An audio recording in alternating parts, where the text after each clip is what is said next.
Il faut qu'on parle de la bande-annonce du nouveau film Les Mignons qui sort le 1er juillet, bande-annonce qui est diffusée sur TikTok.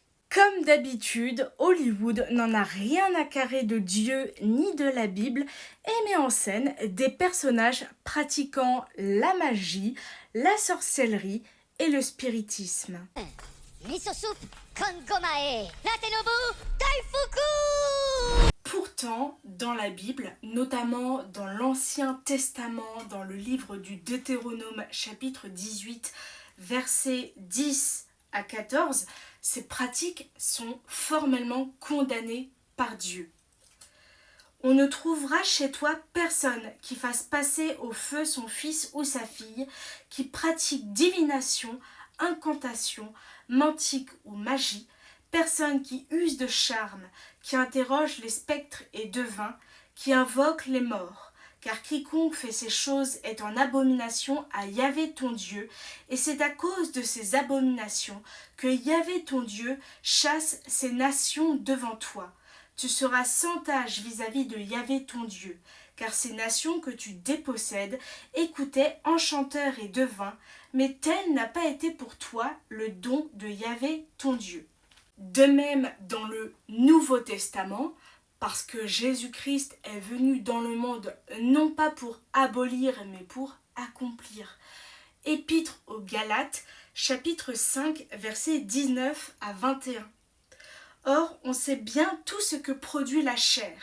Fornication, impureté, débauche, idolâtrie, magie, haine, discorde, jalousie, emportement, dispute, dissension, scission, sentiment d'envie, orgie, ripaille et choses semblables.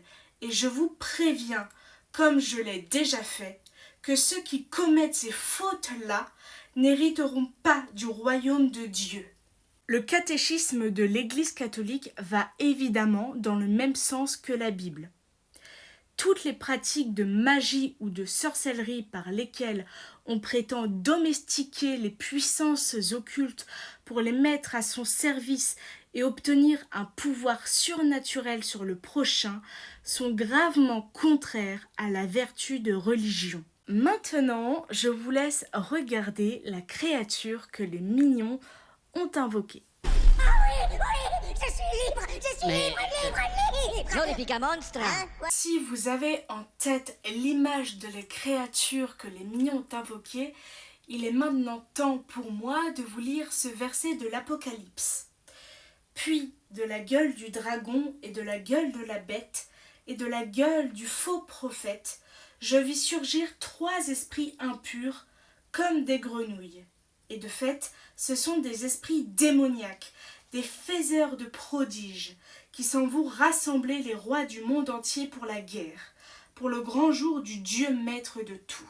Ce langage apocalyptique exprime des réalités invisibles, selon le catéchisme de l'Église catholique. Le dragon représente Satan, c'est-à-dire le pouvoir du mal originel.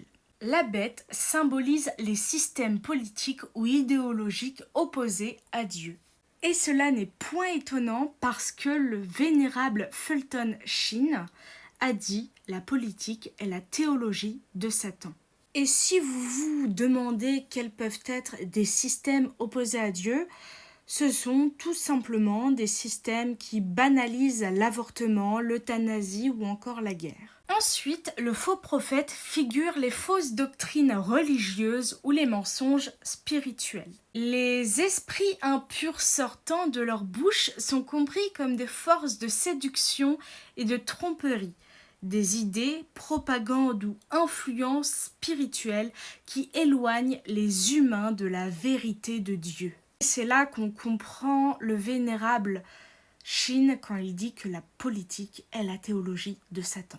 Ce verset de l'Apocalypse, en fait, décrit surtout une alliance du mal, une sorte de trinité du mal, par comparaison à la trinité divine, évidemment. Voilà, et donc ce verset de l'Apocalypse, donc Apocalypse chapitre 16, verset 13, décrit donc la manière dont le mal agit par la parole, l'influence et l'illusion. Le catéchisme de l'Église catholique dit aussi que le mal n'est pas seulement moral, mais il peut être intelligent, trompeur et organisé.